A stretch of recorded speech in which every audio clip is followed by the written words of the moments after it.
Hello and welcome, everybody. I just saw my cat's tail in the frame, so he might be making an appearance during our interview.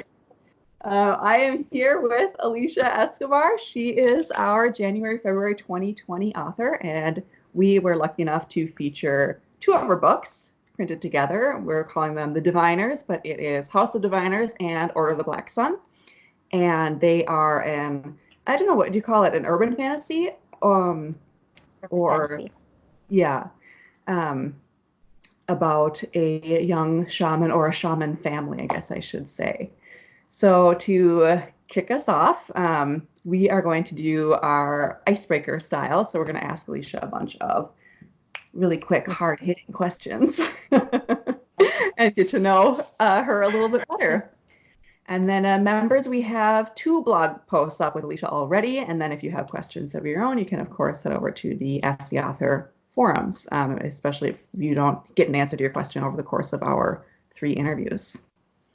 So, question number 1, mornings or evenings?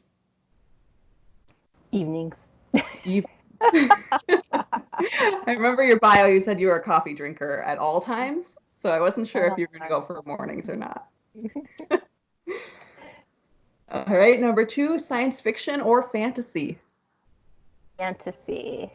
Okay, you hesitated. Do you have a kind of in the middle, or do you usually lean I fantasy? do have a soft spot for sci-fi, and I have written a short sci-fi story before, but I think the uh, bulk of my writing, as well as my interest in reading, is definitely fantasy and the subgenres within it. Mm-hmm. All right, question 3, winter or summer?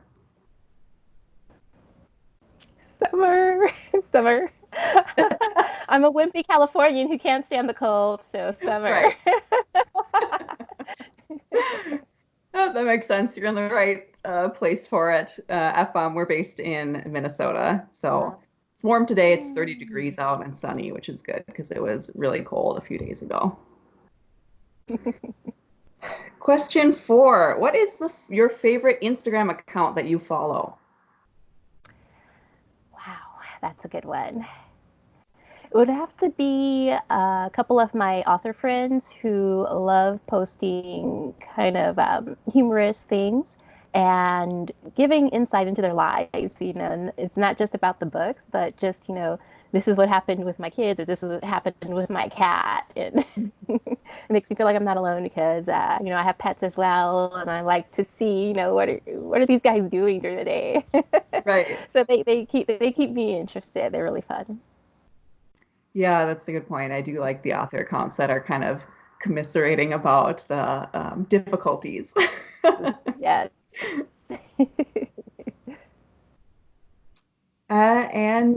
Okay, so kind of leading into that, what or who is your biggest inspiration as a writer? I have two answers for that. First is like the classics, which first kind of introduced me to a love of fantasy, reading like Lord of the Rings, and also I enjoy urban fantasy. And my favorite urban fantasy author is Jim Butcher. I enjoyed reading the Dresden Files, so that was kind of my introduction to urban fantasy. Hmm. And before I was a little bit more of a snooty fantasy reader, like, oh no, I have to read the classics. And, I had friends who were like, you know what, there's more than just the classics. Get out there and read some more. You'll find a lot of different authors. And I'm glad I did. Yeah. True. There's so much variety out there with what's coming out now? Dune. I have never read Dune, and I'm on the fence about like, am I gonna read it before the series comes out? Will I just cheat and just watch the series and call it good? Right. There's good and bad to the classics, I think. Yeah. All right. How about one fun fact about yourself? One fun fact is that I am a mom of six, which Okay. a lot of people find surprising because Uh, I still have a little bit of a baby face and can look a little bit younger than what I am. And so they're like, wow, really? And they're like, and you write? How do you hold it all together? Yeah, definitely. How old are your like oldest to youngest? My eldest is 13. My Okay. youngest is 3. So they're Okay. all kind of stair steps, 2 years apart each. So Hmm. a great bunch of kids. Yeah. Yeah, that sounds fun. It does sound like a lot of work, but it sounds Yes, like it full is. house.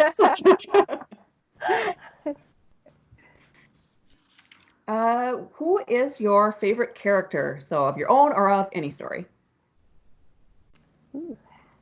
My favorite is Isabella from my first debut novel, The Tower's Alchemist. And the Hmm. reason why I have like a great attachment to her is because she represents a lot of women from the World War II era who went in and spied, fought for the Allies, and you don't hear much of their stories. When we go over history and things like that. But just reading the accounts of all these women who did what many felt was improper or impossible because, it wasn't something that women did back then, but how they helped, fight for freedom. So that was just always near and dear to my heart. So I modeled the character of Isabella off of just like, several of the women who in real life really were heroes. Okay. Yeah, good answer. Yeah, I'm always curious about the history that we don't hear, or it Mhm. feels like it would be an anomaly, but actually there are a lot of examples of women who are sort of going against the wave. Mhm. Okay, yes. Question 8. What is your dream vacation? Anywhere where there's sun and warmth, Okay. maybe a beach, and just somewhere where I can learn about it, like a different culture, and be able to enjoy it with my family. The kids really love traveling and going to different places, so I would just love to be somewhere, pleasant and warm. There I go again with the warmth. Yeah.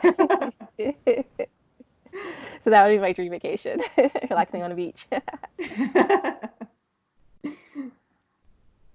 All right. Would you rather write your first drafts quickly or be able to edit quickly? I would rather be able to write my first drafts quickly because I do outline. And I think that helps me with keeping pace because I know what I have to do and when, and I, have goals I want to hit. But yeah, just getting through that first draft, it can be a little bit painful sometimes because, anything could happen or you miss something or you decide, you know what, I don't really need this guy in the story or I need something else to add to the story to really make it pop. So you're making little changes along the way. And I think that can take up some time, but I think I've been doing it long enough where um, I'm going at a pretty good pace and I want to continue that. But if I had to choose, definitely to do the first draft, a little bit faster. Okay, and then our final question for interview number 1. What advice do you like to give to budding writers or new writers? To keep reading, especially outside of your genre, even say, for example, if you're a fiction author, pick up nonfiction things. Like a lot of things that I incorporate into my writing consists of research and factual information that I've discovered and it helps you form a really great foundation for creating characters, for world building. Just reading something about psychology, for example, like the way people think and act. It can help you structure your characters' motivations to show, make them believable, things like that. So I really encourage them to keep writing, keep reading, and just keep it in practice. Don't feel like you have to only sit down, on your laptop and just type away. Make sure that you're getting out there and you're consuming, the thing that you love. Yeah. Okay, great. Well, thank you very much. And we are going to see everybody over on interview number 2.